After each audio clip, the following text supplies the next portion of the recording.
One of the things I love to do on this channel is bring you new faces with new stories. And boy, do I have a whopper for you today. I have a real estate investor who's been doing it herself for 13 years. She's a general contractor. Yes, I said she is a general contractor. And she started doing this even in high school by working for a couple. So let's welcome Emily Lopez to the show. Emily, how you doing? I'm good. How are you doing today? I'm doing very, very well. I don't generally say she is a general contractor very often. It's obviously a very male dominated sport, if you will. So tell us all about becoming a GC. That's kind of fun. Well, so like you said, I was fortunate enough to start working in rental property when I was 17. I had two high school teachers. So, kind of the idea of gradually buying stuff, but keeping a full time job, right? Mhm. They worked at full jobs till retirement, but they invested in trailer parks and small apartments and single family homes and were teachers that whole time. And so they were one of them was my teacher in school, and my locker was right by her classroom. So I became friends with her. So they Nice. offered me a job. And you're in high school, it's just a job. I'd go to work after school, I'd go to work on the weekends, I'd work through summers. But I started to learn they would build a house and I would Mm. work with them. Or we would have an issue with the trailer in the middle of winter and we'd be crawling under the trailer. If you have trailer parks or anybody knows, you've been there. Oh yeah. And so I just kept doing it. Everyone said at that time, go to college, get a degree. My parents said, don't care what it's in, just get one. And so I Mm. did that, continued to work for them through school. And when I did a lot of renovations on my own properties, but Mhm. I had friends who would want a bathroom done or something done here and there. And I would say, well, I can point you in the right direction. I can help you, but I can't do it for you because I don't want the risk of, God forbid, Right. something happens. And so finally I just thought, why don't I just get my license, especially once I got into real estate sales. And I would have clients who they'd be burned. They'd have a contractor come in, start the project, take their money, and not show back up. Bounce. And they would just need somebody to finish it. And I'm like, that Mhm. is so easy. And I could do it in a weekend, but I don't have the insurance. I don't have the license. Wyoming is pretty unregulated. Wyoming's kind of the Wild West. And so unfortunately, I mean, fortunately for me, I knew what I was doing, but unfortunately for unscrupulous contractors, people get burned a lot. And so all I Mm. had to do in Wyoming, and this is scary, so be aware of this if you live there, get insurance and go to the city and prove I had insurance. You don't have to prove competency. You don't have to prove, Wow. yes, for everything except an electrician. So any Joe Schmo can pop up tomorrow and open a plumbing business. And that's what happens to people. Fly by night Uh, people that are down on their luck become a contractor and they tear your stuff apart and take your money and then they're gone. There's reputable people, obviously, too. yeah. But I always tell people licensed and insured here means nothing. Get Nothing. references, go look at jobs that they've done in your friend's house because some states really regulate it and they don't Mm. here. But so that was when I got my license, was to start being able to do things for people mostly that had gotten burned, and I Mm. wanted to help them, but I wanted to have the protection of insurance, so I got the license at that time. Yeah, makes total sense to me. I actually want to go back to something you brought up there and ask kind of a time machine question. So sounds like your parents wanted you to go to college, which it seems like you did. Yes, But if you had if you could do that decision over again, would you go to college?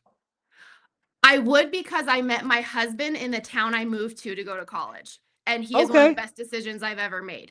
But business wise, it taught me to suffer. It taught me to be more patient because I think we've It all had taught those. you to suffer. Well, you know those professors that kind of want to be jerks? There's teachers that want to help you, and then there's teachers that shouldn't be teachers. They like their Oh yeah. subject, but they don't like teaching.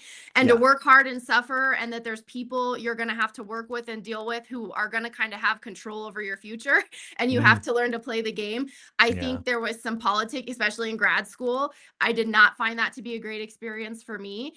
And Oh. so I think there were some good life lessons there. But I think if I could go back, I probably would have just done exactly what I'm doing sooner. But the other side was, I would have had to have done something else, maybe done construction sooner. So I had the Mm. income to invest. Because even though when I started, I didn't have a huge income, I was a juvenile probation agent for the county. And Mm. I had to have a degree to get that job. They didn't care what it was in, but I did have to have a bachelor's degree to get that job, which I did for several years, which allowed me to get a mortgage to buy Got it. properties. That makes sense. And did you actually go and get a graduate degree as well? Did I hear that?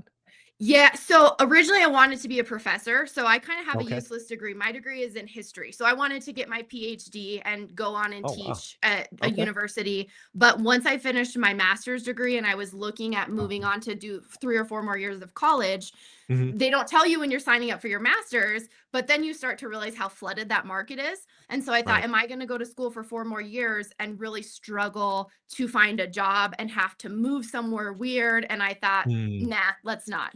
That's not very, very cool. Well, let's come back to real estate. So I want to go back to being a high school senior. Again, working with that couple. It's first off, it's really wild to me how many teachers invest in real estate on the side. I mean, I Yes. remember reading that in Millionaire Next Door, 30 years ago, probably before you were born. And now, now I bump into people all the time that are teachers. There's like, yeah, we've got 10, we've got 12. They just do it once a year. It's wild to me. What is it about teachers that just get it? I guess I don't know. It's wild to me. I wonder if, totally guessing, if certain teachers, they really like what they do and they have a passion for what they're doing, so they want to be able to do that job. But I Hmm. think as inflation gets worse and worse, teachers are, I don't think, getting paid near enough for what Oh, they're doing. the good ones And aren't. Yeah, the good so ones if aren't. they want to be able to continue to do what they're doing, but they want a better life, they have to do something else on the side. And so that Yeah, enables them to do their passion piece and do what they love, but then also maybe be able to do the things for their family that teaching doesn't provide for them. I think that's a great guess. I would, I don't think there's a better answer, Emily. I think that's very well. That's very intuitive. So let's go back to being the high school senior. Again, it's not the path I've seen a lot of people do. Where they kind of just work with, I'll call it family friends at this point. And what did you learn from them? Obviously, you got the handyman skills, to repair and get dirty, but you actually saw them running and growing a business. What were kind of some life lessons you took from that couple?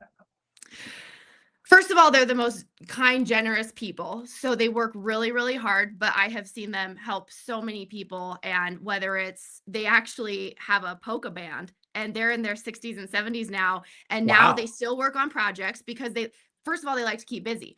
And so they'll still buy and renovate projects just because they want a project and to keep busy. Hmm. They also, to this day, they travel around to nursing homes in the state that don't have enough That's entertainment, and they play old polka music and old gospel music and all that good type for of them. stuff. And they go multiple times a month, travel. And some of these nursing homes, it's the only entertainment that they're getting for these residents. And so they Wow. just have that heart of helping people. And so I didn't learn from somebody that I learned good financial lessons, but also just good human being life lessons from. Yeah, good people. Yeah. Really Yeah. good people. There's so many young people like me that they've taught. They always hired students. And so a lot of the young people they have hired have, it was just a job and they went on, but a lot of the young people they've hired have also gone on to invest. And Nice. so they really mentored a lot of young people. So I think that piece of, okay, I'm going to learn, but I have to be willing to help other people learn because I was helped so much. Yeah. Well, let's give them a shout out. I always love to highlight good people, just put good karma out there. What were Mr. and Mrs. who? What teachers? They're married, but they have two different last names. So it Oh, was Mr. Pedri, which if anyone lives in my town, they'll know he was an AP calculus teacher, and they had calc club, and he helped so many kids. And then his wife is with Miss Wilkeson, so Dave and Ruby to me. But yeah, Mr. yeah. Pedri, Miss Wilkeson, and if anybody Nice. had him, they'll love him. And this is in Wyoming? Yeah, Rock Springs, Wyoming. How big is, I've never even Twenty five heard of. thousand people, small. 23,000. Wow. 23,000. Very, very cool. Well, let's talk about you going on and suddenly becoming a real estate investor yourselves. I think you've been doing it for roughly 13 years. Always love to hear about the first deal. Well, how'd you get your feet wet? So first deal, I was fortunate enough, actually, I had been working for them and they sold me a property. So I bought a townhouse that I had worked on off and on over the years. I was in grad school. It was right the week me and my husband before during we were getting married. And my husband said, I don't care if you do this. I'm totally supportive because some spouses would be scared. You Yeah. know, anything with money is scary. And he said, but I want nothing to do with it. I hate this stuff. I hate construction. I hate renovations. I had to do that all through high school and college because those are the job, painting, mowing, all that type of stuff. I don't want anything to do with it. I said, okay. But he's never gotten in my way. He's never said, I'm like, sign this. I want to buy this. I'll say, do you want to go see this property? Nope. His goal is to not see them. Just bought a fourplex. I'm like, you want to go see it? Nope. Don't want to see it. So It's always been that way, but he's never gotten in the way. He's just said, I don't want a part of it. He'll help me carry heavy stuff, doesn't want to deal with it. Okay. All right. Yeah. Well, so the townhouse, that was not a rental. You guys moved into that, or what was that? So it was a rental at first because I was in grad school, so I was in a different town. Okay. When we ended up moving back here, because when I finished school, my husband got a job as a state trooper, and they kind of place you where there's availability. Fortunately, we got to come back where I had family and I knew people. That was one of the options. Okay. When we came back, we actually had it rented, and we were gonna be in another place. Well, this is the hard thing, having one property, not having it very long, and then wanting to buy another one. Sure. And so we got pre-qualified for a loan, got a little townhouse, another starter home under contract we were going to move into. And then the lender called after we were under contract and said, oh, we can't do the loan. I didn't do something right with your debt to income ratios. And so we're like, oh my gosh, what are we going to do? Fortunately, our renter broke the lease because he was getting relocated for work. We did have to move back into it for a couple years and save and do all the hard stuff so then we could buy our next property. So it wasn't intended to be an owner occupied, but it ended up having to happen that way because of debt to income ratios. And that's that battle. That first one is so hard. Yeah, there's so much wisdom in that. Cause again, I keep talking to folks about the first 5 years sucking. And part of it's the debt to income. It's like you want to go fast, but you can't because the lenders won't play with you and you don't know the rules. And it's just like your underwriting's not perfect. And it's just wild to me. The more and more people I talk to, like yourself, Emily, the story's the same. There's always something in the beginning that gets in the way, but it's the people that get past that and learn the lesson and don't, sometimes you run into a wall and you sit down and whine. You just figure it out. You go under it, you blow the wall up, you go over it, you go around it. And there's just so much wisdom in what you said so casually. So kudos to you for, making lemonade out of lemons. So what we did was had our normal jobs. My husband was in the National Guard. He was a state trooper. I was juvenile probation agent, and I did taxes on tax season. So I was doing work for my real estate mentors, and then I was selling on eBay. So I was like, anything I can do, because we had student loans. So I knew I had to pay those down, working on debt to income ratios, saving the next down payment. I never, ever didn't have at least 3 jobs because I knew what I wanted. And like you said, you're either going to say, oh, this is hard. Yeah. Or push through, And the one thing I would say about that is if you can plan it, which you're going to buy a deal that's a good deal that makes sense. You can't always pick your perfect box, right? Yep. When we bought a triplex, that was what I feel like kind of catapulted us because we were able to live in one unit and rent the other 2. But then we had the history of the income on those 2 units. It didn't cover our mortgage all the way, but we were able to save more. And then it didn't just all the way show up as debt, that one mortgage payment. So if you can start with a multi-unit, if there's any way, it's probably going to be easier for you to go from 1 to 2 or 2 to 3 than starting with a single family if there's ever one that makes sense for you and to be able to buy to start with. Yeah, so many questions here. First, go back to student loans. What was the maximum student loan debt you had after graduating? So I fortunately, I was in Wyoming. They have a Hathaway scholarship for in-state students. I didn't have any student loan debt because good for you. Okay. I was of an age that I had that. My husband was a little older than me. It was before that scholarship existed. And so I just worked like 2 or 3 jobs through college, was able to, pay. My parents helped me a little bit too when they could. And so, but my husband, he did not have any help. And unfortunately, what happened to him is he applied to all the service academies. He was really, really smart. He got into Army. And so he really wanted to go to Air Force. So he thought, well, if I got into Army, I'll get into Air Force. So he declined Army because that's all paid for, but then you have the service commitment. He has some pretty significant vision issues. So he did not get into Air Force, but he had already declined the other one. So then he's like, well, I just have to go to school. So went to the University of Wyoming. He had $75,000 in student loans. Then he joined the military, which he had military repayment, but they kept not paying him. And we're like, what's going on? We found out that the guy in the department that was supposed to be processing that, he never got trained. So every time he got the paperwork for student loan repayment, he was just shredding it because he was panicking because he didn't, not just my husband's, everybody in that, whoever's was getting submitted. Yeah, he just didn't know what to do. So he shredded. So over 8 years, he was supposed to get 50,000 repaid. So we knew he'd have to pay some of it, but they won't back pay. So by the time they started paying, it was like 4 or 6 years, I can't remember. We only got half or less of the repayment Oh, he was wow. supposed to get. And he kept saying, "Don't pay extra, it's gonna get repaid." And I did the math for him and I said, Yeah. "No, this, No. if you Yeah. look at the interest, even if we don't get all the payment, it's better for us to do more upfront." So when we started, our minimum student loan payment was $1,200 a month. Wow. Yeah. That's my first mortgage was $680 a month. Yeah. So Student that loan's a was, problem. It's a problem. but the hard thing is I understand it because it's unsecured debt. So you're going Yeah, to of give course. debt to an 18-year-old kid that, how are you going to get it back? It's so risky. And Mm, I think for at least you can go to college, at least you have the opportunity, because if yeah. what are your other options? But when Yeah. you're starting and you basically have a mortgage worth at that time, because this Oh, was yeah. many years ago, a mortgage worth of debt, but it built a lot of fortitude and we really buckled down Yeah. and we paid a lot extra, and it was just a hump.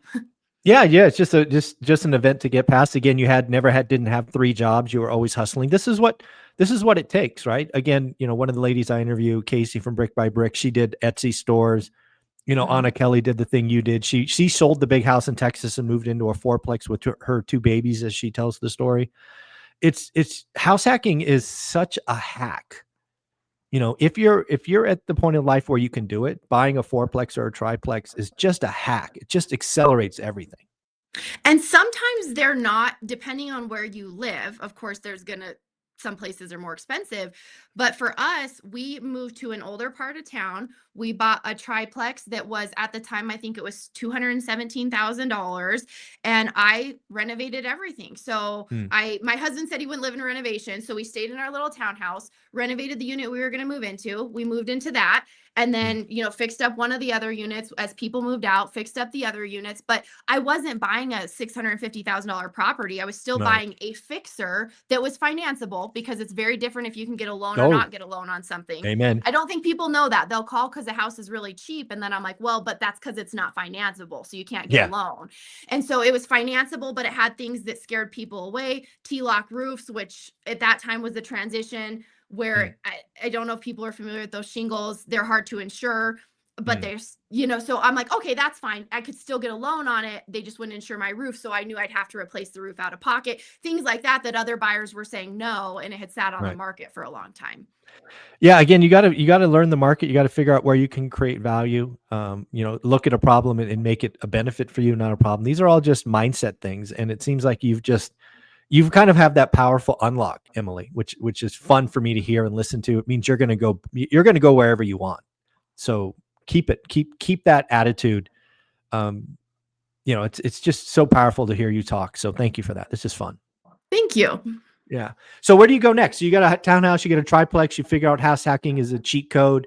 Where does this journey take you next? So we're done house hacking. We finally bought the house we wanted to be in maybe 3 years ago, but it does have an ADU and my mom lives there. So that's Oh, perfect. there you It's go. great. We did it on Airbnb for a while, and there came a time where it's perfect for my mom to stay there. And I Nice. love the family together thing, because you can take the dog, make me dinner, like it's perfect. And she Good helps for me with you. my rentals. So my mom will help me paint, clean, all that type of stuff. And it's just really nice to have that too. But so right now, I'm going to get to the point where I can't get any more mortgages. I have 8 Yeah. mortgages right now. I think you can only have 10 traditional mortgages, and then I'm Hmm. going to have to get creative. So I'm kind of starting to look at, buy one to flip, to re-inject capital, buy Hmm. one to hold, or maybe I know I have a lot of equity. I could borrow against my equity to do another one. Yep. I do not like to leverage a lot. I'm very comfortable with the debt I have to Hmm. the cash I have. And so I'm not quite Nice. sure how I want to move forward. I think people put themselves too much on the edge of risk, and that's Yeah. where you tumble the house. And Yeah. so I would rather grow a little bit slower, but be very comfortable and have the peace of mind. So trying to figure out, do I want to borrow against some equity? Do I want to pay one off? Do I maybe want to flip a couple here and there? Because until this year, I never sold anything, always bought and Mm. hold. And then I fixed one up, and it was going to be for my mom. And then we all decided we liked having her closer. And so she moved into the ADU, but it was too fancy for a rental. When I would show it, Got it. I would feel sick, because I'm like, oh, like I wouldn't have made these decisions. I wouldn't have put carpet here. I would have done Yeah. LVP. And so we sold it. And so now I'm like, oh, that's okay to sell them. But that was the first time I did it, was earlier this year, was Yeah. selling something. So just curious, what did you net? during that? What was the profit on the flip? So that one, I know everyone says know your numbers. I'm not a great know your numbers person because that one was a journey. So I have to Okay. give a caveat. So we bought it with a partner to be a flip. And Okay. then everyone has the best of intentions with partnerships. It was a friend more than a business decision going into it. Being Yeah. the contractor, I think a lot more kind of went to me. I think they had every intention to help. It just didn't kind of go that way. So we kept saying, can we buy you out? Can we buy you out? And then Okay. they would say no. Finally, they let us buy them out. I think it was more, but I just wanted to be able to have it all in my name Yeah. and make the decisions. Sure. So I bought them out for more than there's more capital in there than would have been in there. So Understood. bought them out. And then we weren't sure if we were going to rent it or sell it. Then my mom was going to move into it. So made it all really nice. I mean, there's quartz Yeah. countertops. There's It's definitely a microwaves mom and house. I got you. bathrooms. Yes, Yeah. it added gas fireplace. I mean, it's beautiful. And so we definitely did profit, but I did all the labor myself too, Yeah. which I learned I can't do. It takes too long. So this is how disorganized I am. These are my receipts that I'm working on for my taxes. So Wow, that's organized. All my receipts are in a pile in manila envelopes back there. So just from roughly doing, I'm working on it. That's one of my weakest points is how disorganized I am. It's all right. It's all right. So, I would say, know thyself. Yeah, I mean, I would say maybe around like 60 to 80, but like I don't know yet until I add that all up on my accounting calculator. Well, I mean, even if you go conservative, you made 50 grand. Yeah, That's sure. what you're saying. Yeah. Yeah. So a couple of thoughts. You didn't ask for advice, but shoot, it's my show, so I get to do what I want. I'll take it. There you go. So I think there's a couple of things. So first off, I wouldn't let the burden of 10 conventional loans be a problem, at least in the current environment, because you can get DSCR loans at very close to the same rates, if not better than conventional. There is a catch. There's typically prepays, right? 3-2-1, 5-4-3-2-1. But again, if you're a buy and hold investor, shouldn't matter. Okay. Right. So I would, if you have any concern about, hey, I'm at 8, I can only get 10, throw that away. Just throw it away. DSCR loans, very easy, actually easier and sometimes cheaper. And you can go above 10 then. With Absolutely. The I have dozens and dozens and Okay. dozens and dozens and dozens and dozens. So it's not a concern. And by the way, you could do them at the same lender, right? I've done 15 with one lender, right? It just doesn't matter. Totally different rules. So take that constraint and throw it away. So my gift to you. Second, because of your skill set and experience, I really like the idea of flip one, buy one, flip one, buy one, right? It's going to be slow. But given your skill set and experience, it just feels like the right way. And you're still so young, right? You could do this for 30 years. And, let's say you do, I don't know, 6 projects a year. So that's 3 flips and 3 keeps. You're going to dominate your little market. You'll go from whatever it is, 12 or whatever you have now to 50 in a blink of an eye. Yeah. So that feels good. Next, I'm not a huge fan of laddering up, but again, you got to know thyself. So I think people are either in growth mode or chill mode. And if you're in growth mode, I'm very clear. I went back to all that equity I had. I took everything up to 80%, 75 to 80%, and I kept on buying. But that's not what I'm doing today. Today we're sub 50, maybe even sub 40%. It's just because we're in chill mode now. We don't have to do anything. We'll take a great deal if we have one. We do have a few assets paid off now, which I would have never thought of paying off an asset in growth mode because the capital was better used elsewhere. But those are some thoughts. Any questions for me on all of that? So I have very good interest rates because I refinanced or had good rates just from timing when everything was low. So I feel like the better strategy would be for the flips to just, because I went and talked to a local bank and I talked about, okay, could I borrow against, like do a revolving line of credit against some of the equity on like one of these properties. So I don't want to refinance because my interest rates are great, but to borrow against for maybe the flips and then to do the buy and hold on the other ones. I would absolutely do that. I would go find one of your assets. I'm just going to make up numbers that's got 6 figures in equity that you can go tap. And I would just use it to buy a flip, do the work, sell the flip, pay the equity line, take the delta, make that the down payment for the next one. That's just Yep. how I would do it. And then just keep borrowing off of that one for the flips. Yeah, and then it's just like you said, revolving. It's like, yep. Yeah, that's it's just an assembly line for you. It's not particularly risky because again, you're moving equity from A to B, so the equity still exists. Yeah. Right. This asset's higher, but this one's now 0 or very close to 0. Yeah. It's just it's very prudent and safe, and you'll be shocked at where you are in 5 years. Yeah. I think I've been thinking about being more aggressive because I was very cautious for many, many years. And I think now that I'm 35, so I had to be very cautious for a while. And now I think there's a point I can take a little bit more risk, but it's Absolutely. scary when you've been so cautious for so long. And so, but I think there's just ones that make sense. Like I keep telling people in my market, if you have a deal that makes sense, bring it. Do I want to buy it in cash right now? No, but I could if it makes, I mean, there's some deals that you just know this is going to be okay. This is going to be fine. You have proof of concept. You know what you're doing. Yeah. You have the experience that a lot of people don't have, that where you can actually contribute labor if you had to. For sure. Right. And that's time, sure. But if you had to save a deal or get something done, you could. So again, you can't forget that. So you have a lot of bases that you can cover. I would tell you this is the time to lean into your strength. I would absolutely set a goal for 2026, since we're so close to it, of flip one, buy one, flip one, buy one, and use that revolving credit. You don't have to take any new savings. You don't have to sacrifice anymore. Frankly, you get to enjoy life. It's going to be so much fun for you. You've spent the last decade or so building this Rolodex of experience and talent. Go get it. Cash the check, Emily. Cash it. Oh, are you frozen? I'm sorry, Emily, you broke up there. I couldn't hear you. You're back now. So I didn't hear you. You broke up there for 10 seconds.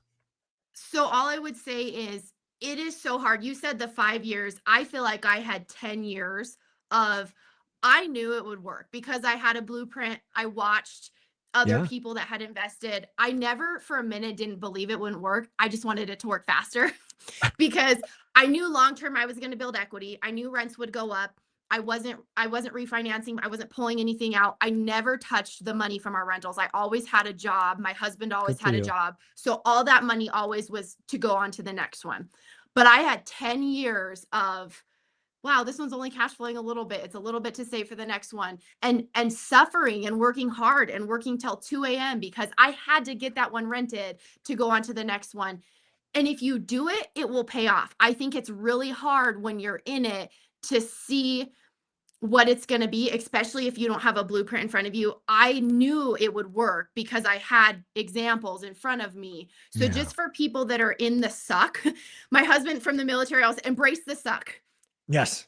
Embrace the suck and just keep going. And it will pay off if you stick with it. It's when you quit and sell them or give up that it doesn't. So just that piece of encouragement. Like I said, it was 10 years of a slog, and it's finally now, like you said, it's finally now starting to pay off, and we're starting to see some of the fruits of the labor.